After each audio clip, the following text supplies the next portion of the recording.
Finally, good morning, everybody. How are you doing this morning? Welcome to the Meta Cafe. Grab your cup of coffee and let's talk some astrology and whatever else we can think of this morning.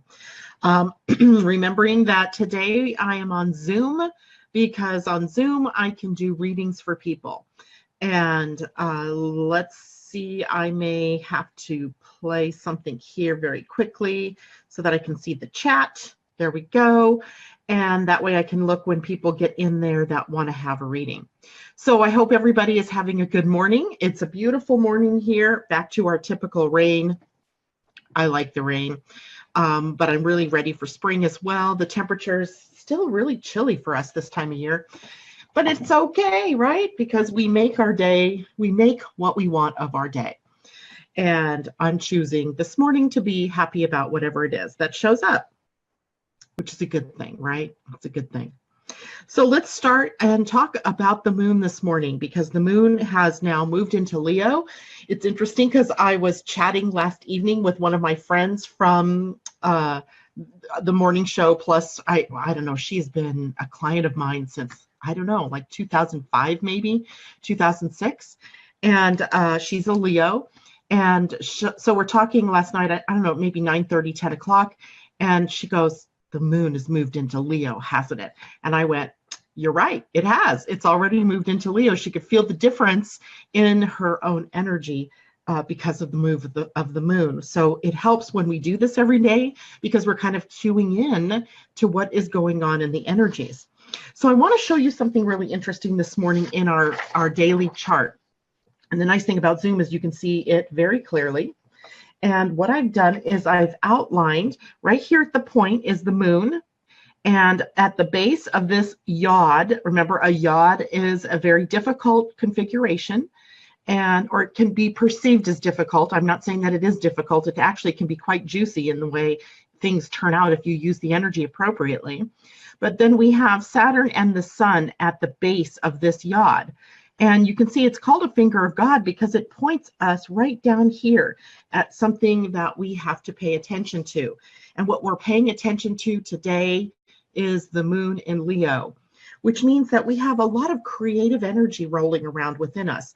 Ideas and inspiration, just tapping into our passions can really start us down the road of coming up with new things that we want to work on. But you've got to remember, this is the nozzle end or the point end of a yod. So we have to make sure that the base is taken care of. The base made up right here of the two planets, the sun right here in Pisces and Saturn up here in Capricorn. So when we have a yod, we find ourselves often having to make adjustments and to make changes, right? To reevaluate where we are. And maybe sacrifice something that we really thought we wanted or thought we needed because it's not panning out the way we thought it should. And when that happens, there's sometimes a resistance within us to being able to let go of something, those sacred cows, that we hold on to. And the reason I'm bringing this up is because I ran right headlong into the same energy yesterday afternoon, and it was disturbing because I have been in such a place of peace for the last several weeks, quite happy in what was happening in my world. And then along comes this yod, maybe not even the yod, but the knowing that it's coming up and maybe the way it's configured in my own chart. Oh, I know why. Because, Saturn is sitting, that's a whole nother story. But what it caused me to do was to really look at what I'm doing. And this seemed to be business related for me yesterday afternoon. So the potential here is for us to come up with new structure or forms that really support what it is that we're doing, what it is that we're here to do. And then with the sun in Pisces, we have another opportunity to have that profound connection with our higher self or with the God energy or cosmos, whatever you want to call it. So we can kind of unite spirit and matter and then point it down at creating from a place of our inspiration, of our ideas. but sometimes that means you have to adjust some things, and that's where we get into the trouble. So try to stay out of the mind, which wants to tell you, no, you've tried that before, you can't do that again, or no, everybody likes this type of thing, don't they? And getting out of your own way so that your beliefs or your old patterns can sort of break away in favor of something that's new. And yes, the process is disturbing because it's often our, no, Katie, no one else can see this at the moment. The chat right now, you're the only one in the chat. So you can type whatever you want. No one will see that. So at the moment, we have to reevaluate a lot of the things that we take for granted in the way our world is working, in the way our businesses are set up, in the way we have our families designed, and lots of different things, right? We could keep enumerating all of the different things that are happening for us. But the key here is to be willing to go there, to be willing to align yourself with that Leo moon, which goes straight to the heart, right? Leo, you know, when I talk to people who have a Leo destiny, it's the hardest thing ever for them to understand that they're here to follow their hearts and their desires. Now, the rest of you who don't have the destiny in Leo might be going, oh my gosh, I would love to have that, right? I'm tired of dealing with my stuff. I would love to have someone tell me, follow your hearts and your desire, or follow your heart and your desires. And yet it's the hardest thing for the Leo energy to really accomplish. For the reason there's lots going on in the head and lots of other things that, you know, create the reasons why we can't have what we want. So right now we're all able to look at this and start to create along those lines. And I really like that, right? And Leo, the Leo moon today is catching up to the place where the opposition point to where the eclipse was on February 15th, the lunar eclipse. So, no, that was the solar eclipse, forgive me. And it is going to be a time for us to sort of see what the next step might be in our pathway forward through that portal that was created that day. And then, of course, later on, tomorrow, Leo will still be hosting the moon. And what we will find is that it's now coming up to where the solar eclipse was last summer in August. And we will again get to see the next step in our evolution through that gateway that was created back last August. So interesting things. Just stay open to this. Don't, you know, get into any kind of worry about it at all. It's just not worth it. What is worth it is to consider what things that you're holding on to too tightly and what things can be let go of in favor of some new creative energies that want to come in, but maybe being blocked by the things that are still in the way. So there we go. Today we also have Venus in Pisces in a sextile to Pluto in Capricorn. Sextile is astro speak for a 60-degree angle, and that is a very positive relationship between planets.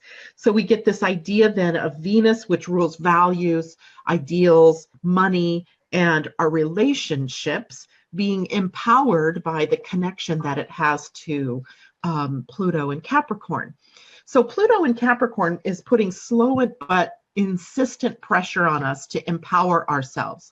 And today, that means that we are empowering ourselves through some very key things, our values. It's very personal. And, you know, if you are in a relationship that is really not in alignment with your values, then it is probably something that you need to work through in releasing that relationship, or through communication with the other people involved, being able to redesign the relationship so that it is working for everyone. But don't be afraid to realize, wow, this is not for me, and to be able to let go and move into the strength of your own values and your own ideals. So many times I think we are giving up our values, right? Right now we see it very profoundly, I think, in the world. And please don't, you know, I'm not an advocate for guns, and I'm well, literally, I really don't like the idea of guns right now, the semi-automatics and things like that. I'm not against guns. I think gun ownership is a right and a privilege, but I don't think it belongs in our schools, and I don't think that we need to have such easy access to those firearms for people who have mental challenges, and for, kids literally at age 18 are still teenagers. They're still in that brain mode that is sort of up and down, hormonal and hormonally challenged. So what we are seeing out in that outer world then is a realignment perhaps of our values, right? How do we value and cherish life and the safety of our children, of our families, and also hold to the values of our Constitution, which is about the right for individuals to bear arms. And there is a way forward. There is a way to make everybody happy here. But it means, in some respects, some people are going to have to let go of their cash cow beliefs, right? That every firearm on the planet should be able to be owned by every person here in the US. That doesn't even make sense, right? With the numbers of people that we have out there that do get challenged by depression or many other types of mental disease. And it doesn't make sense that we need in the civilian atmosphere the kinds of guns that can do that kind of damage. It doesn't make sense. And I get all their arguments, I really do. But we have to come to a place that makes sense and a place that is in alignment with our values. And I don't believe that dying children are a part of our values, right? Go back to the basics, people, right? Go back to the basics. I have young grandchildren in schools, right? And I believe I live in a safe area. But yet, just a year and a half ago, a teenager with a gun walked into the local mall and killed 5 people in Macy's. And I would never have believed in a million years that possible in my little neck of the woods. Yet it is, right? It is. It's pervasive, and this is our opportunity. With these kinds of aspects that line up for us, we actually have the opportunity to reevaluate, reevaluate. What is it that we believe in? What is it that we hold dear? What is it that we want to keep seeing in our world? And I really think that it's going to take more than just the voices of the kids at the Florida high school that suffered through this. It's going to take the voices of the mothers out there, right? It's going to be the voice of the feminine that's going to have to rise up here and say enough is enough, right? We send our children to school for education, not for a death sentence. And I know that sounds a little extreme, but when it can happen in every little nook and cranny of this country, as well as the bigger cities in our country, where is safe, right? Where is safe? So I didn't mean to get on this soapbox, how funny, but here it is, right? This is our opportunity to look at our values and empower the values that we hold collectively in a way that empowers the population, not just the NRA or any other group that wants to be pro something that's against, our values as human beings. Okay, enough said, right? So this morning we are going to do some readings, and I see Katie out there. Katie, I'm going to ask you a quick question. Are you okay with being on camera, or do you just want to be on voice this morning? Either way, I'm going to be able to show you your chart. Can you type in the chat box for me?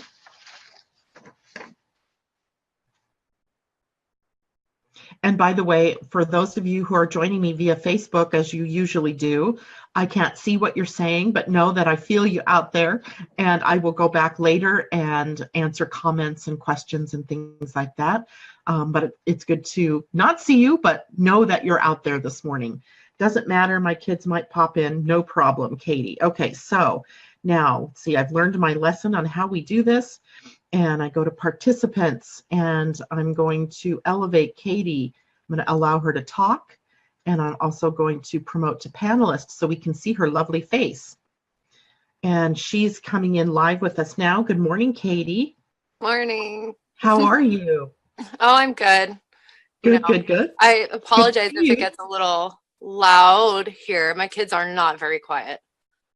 Kids are not designed to be quiet, by the way. No, they're not. You know why? Good because morning. on an elementary level, they are pulling in all of the energy from the people around them, and they're amplifying it, and they're sending it back out with their boisterous joy or their fights, You whatever. could call it that. All right, so Katie, I have your chart up here. Whoops, that is not where it is.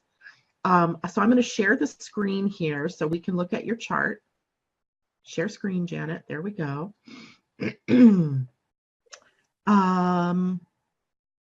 I do believe that's what I want to share, but I want to go to your chart. Here we go, Katie. Now, are you seeing your chart? Yeah.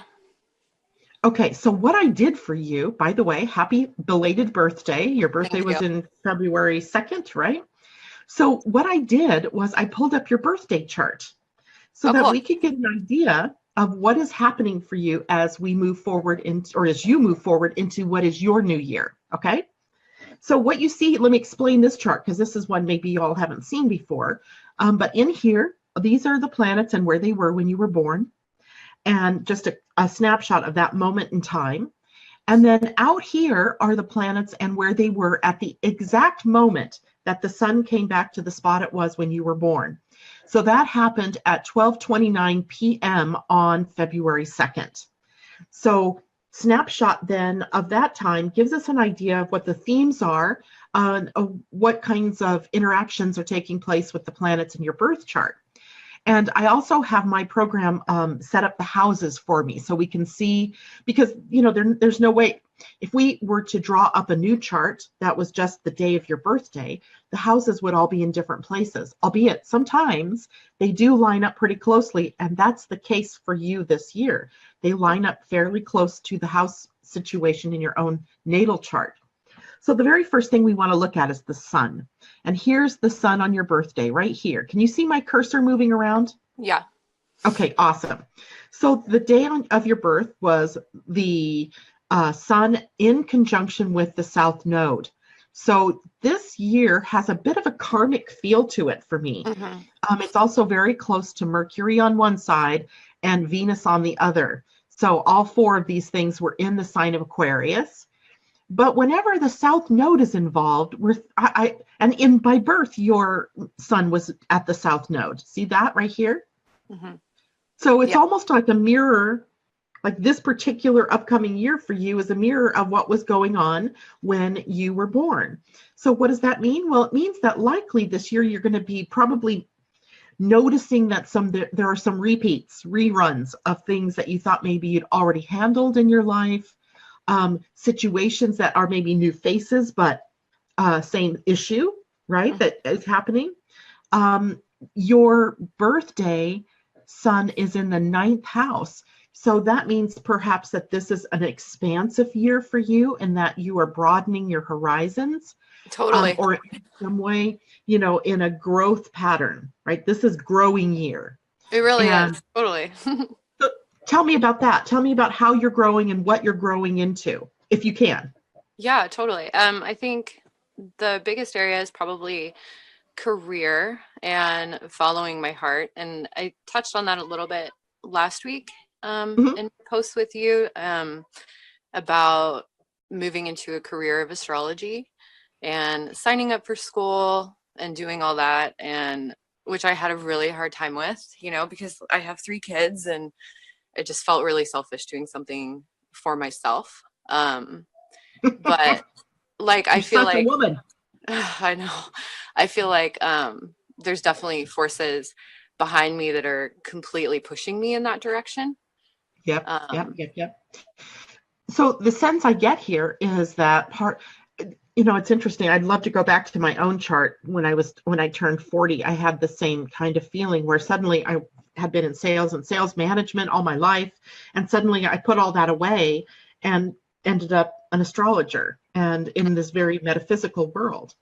So I believe that is coming up for you because the sign Aquarius here, where this energy was sitting on your birthday, is also very much metaphysical, esoteric even, and astrology and numerology, the I Ching, all of the divination types of things that you could be doing come through Aquarius energy.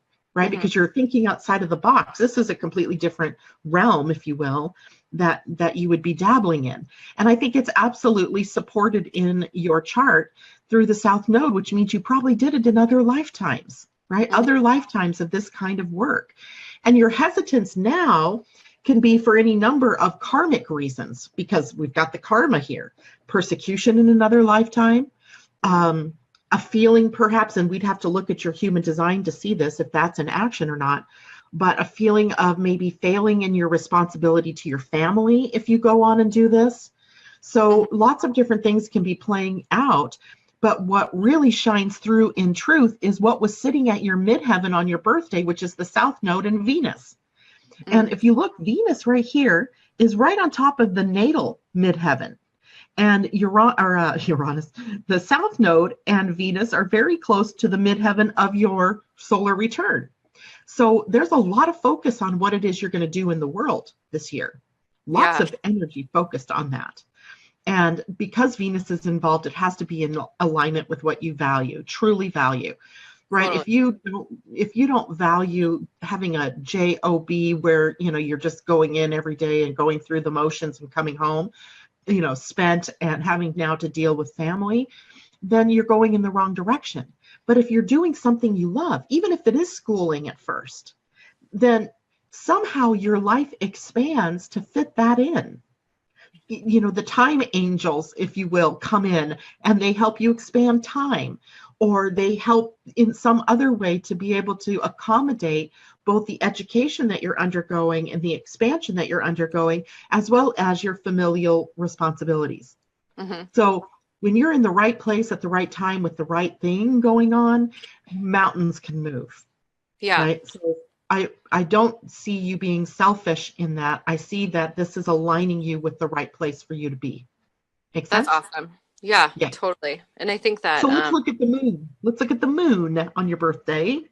my Capricorn moon.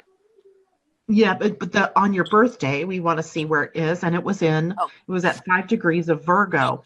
I find that kind of fascinating. Why? Because the full moon on March 1st is at 11 degrees of Virgo. And it's sort of kind of telling me that something's coming to an end. Maybe it's your hesitance to really take on astrology. Maybe it's the situation that's been stopping you from doing astrology training or whatever it is that you were, wanting to do. But it's interesting that on your birthday, the moon would have been in Virgo, which says mind the details, right? Look at the details. What's that saying? The forest for the trees. But in this case, you've got to look at both the forest and the trees, right? That's impossible not to look at right now because of since your birthday, the pileup of planets that have moved here into Pisces. They're saying create from your ideals, from what you love, from your inspiration. And your Virgo moon on your birthday is saying, okay, but now you got to ground it down here. Right? It's not okay to just leave it all up here floating around. Now, what kind of action are you going to take? Inspired action. Isn't it interesting that the word inspired is made up of spirit? Yeah, it is. Totally. Right? I love that. Inspiration means it being in spirit or being spirited. So allowing your inspiration and your ability to mind the details of your education or of whatever needs to be done is a part of what you're learning this year as well, right? The moon takes us into that kind of territory, in this case, into the details of what needs to be done. Maybe it's as simple as making up a schedule, right? How old are your kids, by the way, Katie? The oldest are they in school or? Yeah, they are. My oldest is 12. My middle will be 10 on the 14th. And then my youngest is 7. So they're all in school all day, right? And it's the best thing ever. Yes. Yeah, it is. I remember when all 4 of my kids were in school, I was like, hallelujah. Yeah. At any rate, this builds in some time, I think, for you to be able to devote to your school or to your training or whatever it is that you want to do. There's got to be some hours in that daytime while the kids are in school that you could be devoted to this. And it may be as easy as what this moon here was requesting, maybe a list, a schedule, a budget, whatever that you need in order to be able to do that. Does that make sense? Oh yeah, totally. And I think that's what like all this Capricorn energy earlier this year was playing out in my life, was like sitting down and like coming up with a plan and kind of setting up my life in a business type way, because that is how I accomplish things, you know, and I And spent a that is lot how of you time doing become that. successful. Yeah. Yeah. And you know what? You still have a Capricorn thing going on, because the planets that are in Capricorn are the main planets are Saturn and Pluto. So they're not going anywhere fast, right? They're staying here in this sign for at least the next 2.5 years. So there's still this feeling of nuts and bolts, and it's, triggering your natal moon and your natal Venus. Mm-hmm. So somewhere within you as a businesswoman, you can do Big time. this, right? You can Yeah. do this. You just have to be able to see that now is your time and release yourself from any guilt, perhaps, that you might feel about taking time away from your kids. And women, we do this, right? We go, oh gosh, if I spend the time doing this, then I don't have time for the PTA, or the laundry's going to go by the wayside, or whatever it is that we convince ourselves that we won't have time for. But in this case, I really think expansion includes the time piece for you this year, right? Being able to alter. Remember, I don't know if you've watched any of the Harry Potter movies, but in one of the movies, Hermione has a little timepiece, and she just sets it backwards in time, and somehow she can accommodate these extra classes. And the guys are like, wow, how is she doing all of that?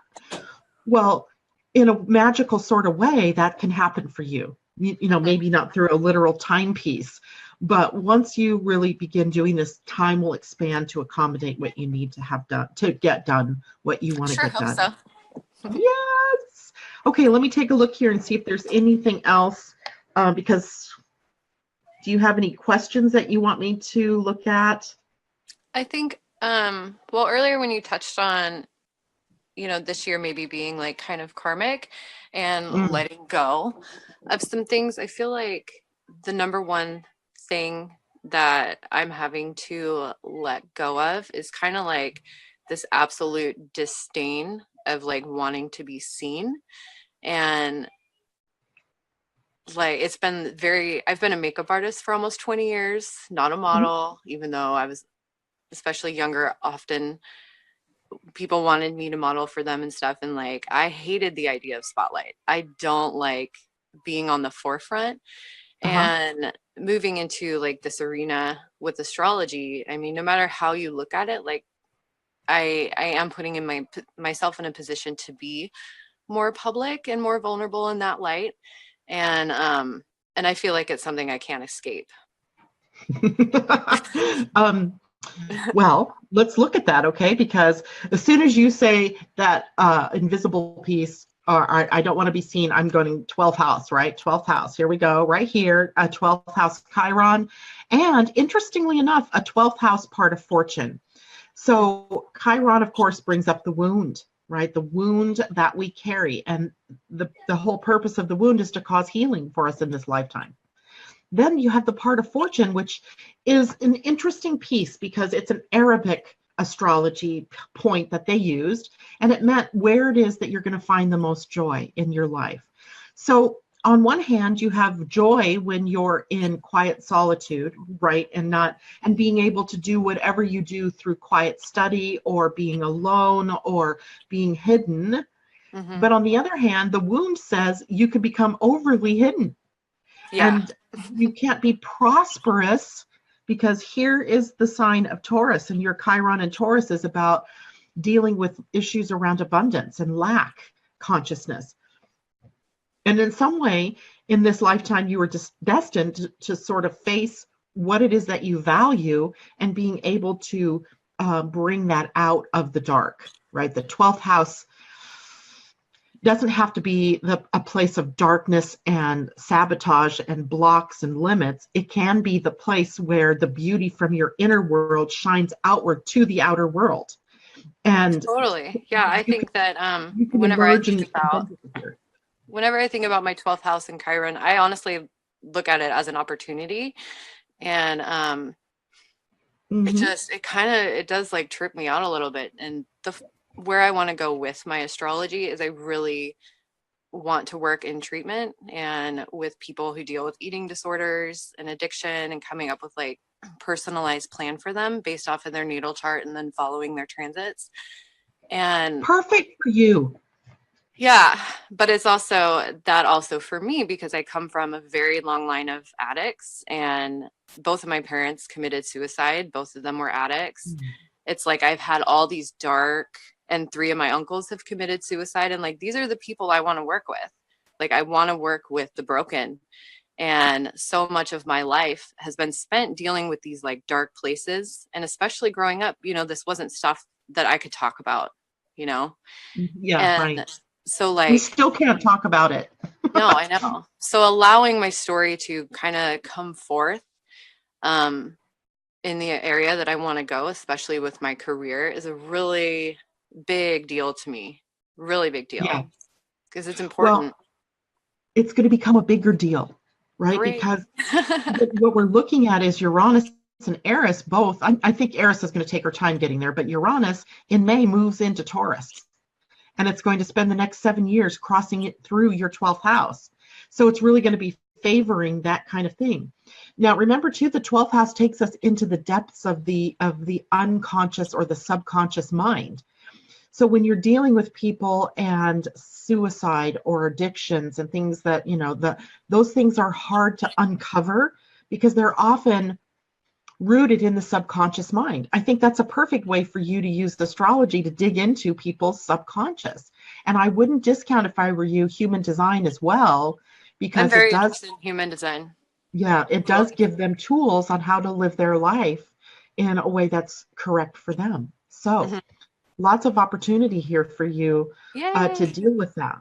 Yeah, I think notice how wide your 12th house was on your birthday. It began in the late degrees of Aries, took up all of Taurus and partway through Gemini. So there's a lot of, and no planetary energy in here. By opposition, you have Jupiter and Mars on your birthday, but they're actually having you pull some of that energy into your 6th house of work, service, and health.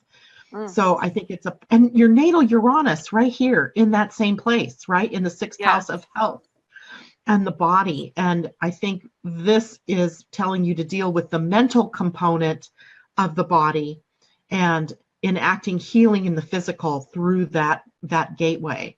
And astrology is great for getting into that gateway. Totally. Can I ask you a question? How come, so this isn't a whole sign house system. Is this house Nope. system, why do you prefer this? Just out of curiosity. It's because I learned it this way. Really? And Okay. yeah, I learned it this way, and it makes sense to me Yeah. because the whole house system sort of has, it works for people who were born pretty much right around the central in the band, the central band around the Earth. But if you were born at a higher latitude or a lower latitude, you start to lose accuracy in it.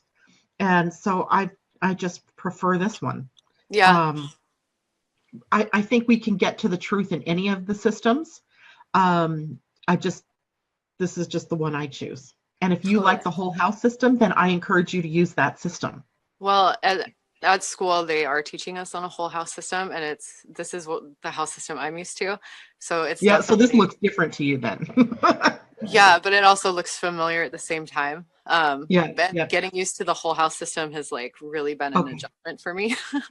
Well, and interesting because you're born in Portland, Oregon, right? So you're at the higher latitudes of the country and of the planet. You're above Portland is above the halfway point between the equator and the Arctic. So you have kind of the need in this case to really look at how that placement of your birth is affecting your chart. And play with the different house systems. If you go into Astro, you can play with all the different house systems and see what feels best to you. Yeah. Right. And if you're learning it through whole house, then keep with that. If that makes sense to you. Yeah. Yeah, it's cool. I mean, I think that I'll probably revert back to this, but I do appreciate learning on a whole house system, and it seems to be for a collective basis easier to teach, I guess, to everyone. Probably so. Yeah. Yeah, because I think it does get confusing for people. Like if you notice here, your natal chart, even you have a wider 12th and 6th house than you do the ninth and the 3rd house, or the 2nd and the 8th house. And for some people, they look at that and they go, why is that house so small? Right? Or why is that one so big? And then it kind of sets them up for thinking, oh, well, obviously money's not a big deal in my life because I have this little 2nd house, but I have this big 12th house of, secret things, hidden things, self-sabotage. Go figure, right? I would have that kind of thing in my chart, when that is simply not true. It's just simply not true. Yeah. But it could look like that to someone and they can get very confused. But we So, know as astrologers that it's not the size of the house that matters, it's what's in that house and how it's relating to the whole of the chart. totally. Yeah. So is there anything that you can see like coming up for me that maybe I should be Well, I'm going to aware stop of? sharing for a second so that I can go back in here and pull up a different chart for you. Okay. And thank you so much. I really appreciate Oh, this. you're most welcome. Hold on one second here, because I think a transit chart is going to show me much better, because your birthday was what, 3 weeks ago here. And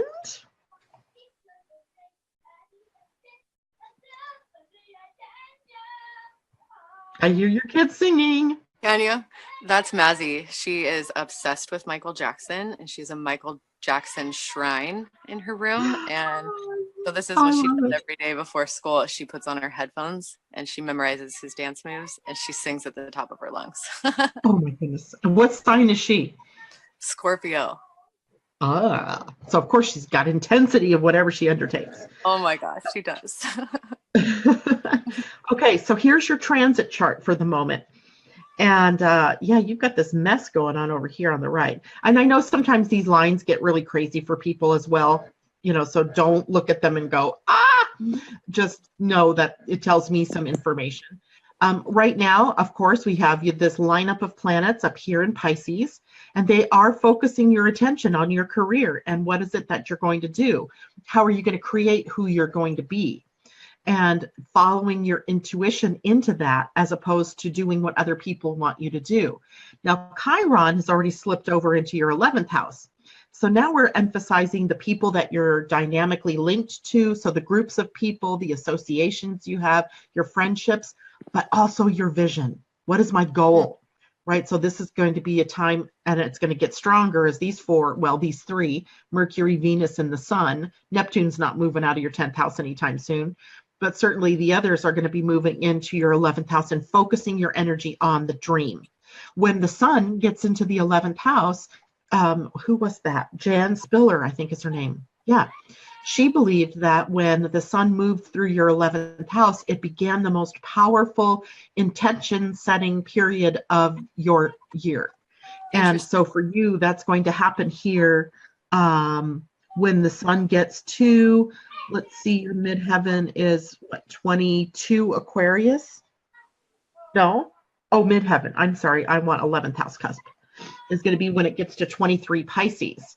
So you're already pretty much there and moving into your 11th house. So this time period, then, it's kind of like having a power, a superpower, let's say, associated with intention setting and getting what you desire. It's also a warning then to make sure of what your head is in, right? What is your mind focused on? Is it focused on all the things you don't want to happen, or is it focused on what you want to happen or what you desire? So important for you to know right now, because you have a very wide 11th house. So you're going to be experiencing this powerful intention setting time all the way up until the Sun is at about the 6th degree of Taurus. So that takes us well into maybe the first day or so of May, maybe the last week in April. So does that make sense to you? Totally. So, and then, you've also got Chiron and Uranus in that house. So it's really inviting you. You have a wide invitation here of connecting with your dream, with your vision. Yay. That's right? really cool. And you laid that vision out pretty well. Right? Working with people that have mental issues or addiction issues or are suffering in some way in their subconscious mind, and healing that using astrology, or right. That's a pretty big vision. Don't Yeah. let go of that vision. Allow it to get refined, dial it in closer, but don't give up your vision. Awesome. I Right. won't. And, it's not always that you have that many planets going through that wish house, if you will, at the same time. Yeah, it's a lot, and I feel it. I mean, just like Yeah. in my body, out of my body. It's like this really crazy sensitivity right now. And that kind of sensitivity is interesting because of your Capricorn nature here. Your moon in Capricorn and your Venus in Capricorn really does kind of like things laid out in a practical, organized, makes sense, earthly way. Hmm. And yet Pisces is taking you into territory that's not quite so practical, right? not quite so easy to pin down. So, Yeah. but you have to use that energy. Later here, when they start to move into Aries, then it's going to take on more of that passion and more of that ability to start something, right? Hmm. Your astrological new year happens very much right here in your 11th house every year. Every year Wow. this is happening for you at this time of the year. It's a repeating pattern. Hmm. You may find that you're more optimistic and more forward looking, or that you end up in the doldrums more at this time of the year. So watching that then helps you to make sure that your mind and your thoughts are on what you love, what you want, what you desire, and not on what you think is not happening in your life. Yeah. Because you're creating both. The universe doesn't hear the difference. So Right. No, it's super true. yeah. All right. Super But true. I think everything looks really good here. Let me look at one other thing. So, this summer we're going to have Mars and Venus both go retrograde, both in 1 year. Craziness, both within a couple of months of each other. Mars is probably going to be right in your Capricorn. I can't remember the sign that he's retrograding in.